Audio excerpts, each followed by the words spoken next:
It is a new era in San Antonio. Hallelujah! Because after 29 seasons, Gregg Popovich is stepping down as from his position as the head coach of the San Antonio Spurs.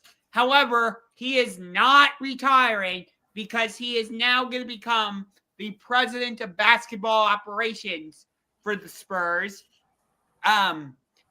And Mitch Johnson, who took over for Popovich after he suffered a stroke in, I think it was November, if I'm not mistaken. It was very early in the season, yes. He's going to become the Spurs head coach full time. And Popovich, what he did with the Spurs was unbelievable. He produced Hall of Famers like David Robinson, Tim Duncan, Tony Parker, Manu Ginobili, won 5 championships, 2014, 2007. Don't worry, I'll never forget that one because it was against our Cavaliers. 2005, 2003, and I think it was like 1999 or something. Correct. It was the year after Jordan. It was right before the Lakers three-peat from 2000 to 2000. Yes. And he had major success on the international scene with Team USA as well. Well, did he? I think he won at least 2 gold medals, if I'm not mistaken. Well, okay. Well, I'm here to make the argument that Gregg Popovich over the last 10 years ruined his legacy and got exposed.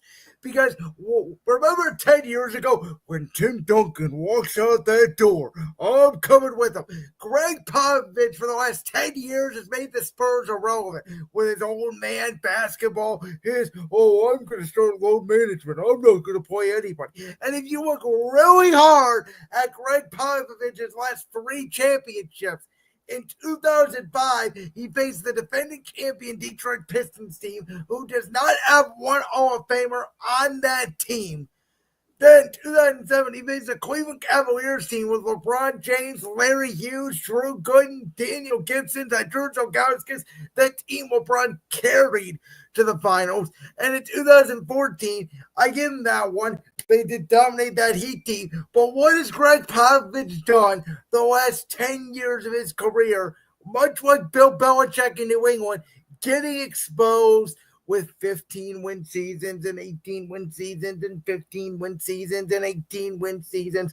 When is the last time the Spurs been relevant? Even with Victor Wembanyama, as great as Wemby's been the last couple of years, they have not been relevant. Now, maybe this year had to do with injuries, but he wasn't coaching for most of this year. And so for the Spurs, listen, Gregg Popovich, he's obviously a legend. He did great with his time with the Spurs.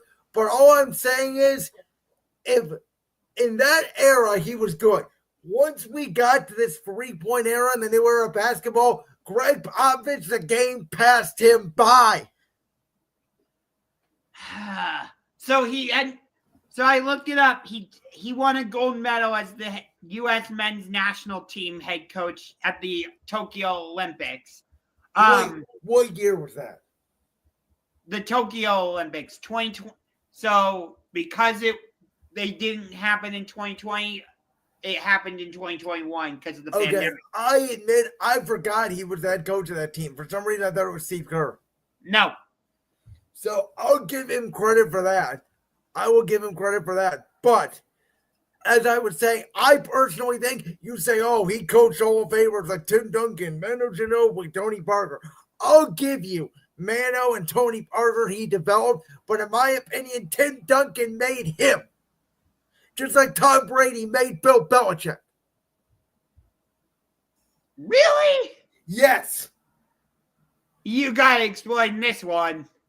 Explain which? That Tom Brady made Bill Belichick? Because I'll explain that one too. No, you don't have to explain that one. I'm talking Duncan and Pop. Well, let's see. Again, what has Gregg Popovich done without Tim Duncan on his team? The game usually passes by all the great coaches. So what? It's super rare for head coaches and their scouting department to keep developing talent. Well, granddad, they didn't develop talent the last 10 years. They got wimpy because they were the worst team in basketball. They have not made a playoff appearance since God knows when. The Spurs have been an irrelevant franchise since they won that title in 2014. That was the end of the Spurs dynasty. If Gregg Popovich would have retired right then and there, he would have been deemed the GOAT. But because he didn't, in my opinion, he ruined his legacy, where I look at Steve Kerr now, and I'm like, oh, Steve Kerr has now continued the dynasty with Steph, with Draymond, with this new iteration of the Warriors. I look at what Phil Jackson did. Phil Jackson won 11 championships with the Bulls, with the Lakers, 2 different dynasties, with star players. Even with as great as Kawhi Leonard was in San Antonio, he didn't do anything with Kawhi once he became Kawhi Leonard. Kawhi Leonard quit on Gregg Popovich. Yeah, and then Grandizer said, no, I believe Duncan was drafted. No, what are you talking about? He was Gregg Popovich's first ever draft pick, I believe. Yeah. Because they paired him alongside David Robinson. Correct. And then he says most coaches have a long dry spell. Again, has Andy Reid ever had a dry long spell being the worst coach in the league? Has Steve Kerr ever had a long dry spell? Did Phil Jackson ever have a long dry spell? No.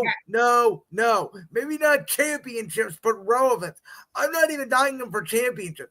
I'm saying since they won the 2014 championship, they got to one Western Conference Finals, and you can say it was odds up a cheap shot all you want, but they couldn't get past that Golden State team, and they haven't been good since. Yeah. That part is true. I give you that. But I'm just not going to – I can't knock what he's done overall with San Antonio. I can't. And by the way, as I said, that was mostly a league where there was no shooting. I have made the argument in today's NBA, if Tim Duncan started his career 5 years ago and never developed a shot, he wouldn't be a Hall of Famer. And yet he is. Well, again, it's all about era. Popovich was perfect for his era. He should have left 10 years ago. Well, he didn't, and I'm kind of glad he didn't because his interviews with Craig Sager, especially, rest in peace, were hilarious. Yeah, I don't find him funny. I think he's a cocky know-it-all. Personally, again, I think he's a very good coach. I'm not taking away anything from him, but that he's the greatest coach ever. He did all these great things with the Spurs. You can make an argument Steve Kerr has a better resume than him. I never said he's the greatest coach of all time. Well, that's what a lot of people are saying. Oh, my God, this guy, he's such a great coach. Yeah, Tim Duncan carried him to 4 championships, and David Robinson helped him win the 5th. For Andy Reid, great coach, but he will always be known as Cheese Coach because this is where he won his Super Bowls, regardless of how long he was with the Eagles. That part is true. I give you that, Grandizer. But again, Andy Reid never went 7-year stretches where he had the worst record in football. Bill Belichick has, by the way. Yep. Grandizer says, first, quit yelling. Second, great coaches is not said to only the names you mentioned. Well, no, we are talking about the greatest coaches in the history of sport because that's what people compare Gregg Popovich to. There's a lot of great coaches. Eric Spoelstra is a great coach. I think Kenny Atkinson is a great coach. A lot of people think Rick Carlisle with Indiana, great coach. Depending on how you feel about Joe Mazzulla, some people really like Joe Mazzulla. Some people don't think Joe Mazzulla does jack shit. Based on what he does with Detroit, you could make an argument maybe for bigger. God. Wait. Okay. Don't say J.V. Bickerstaff. Please say Dan Campbell. Do not say J.V. Bickerstaff because he is not a great coach. Fine. I'll go with Dan Campbell. Although I was going to go with the other guy.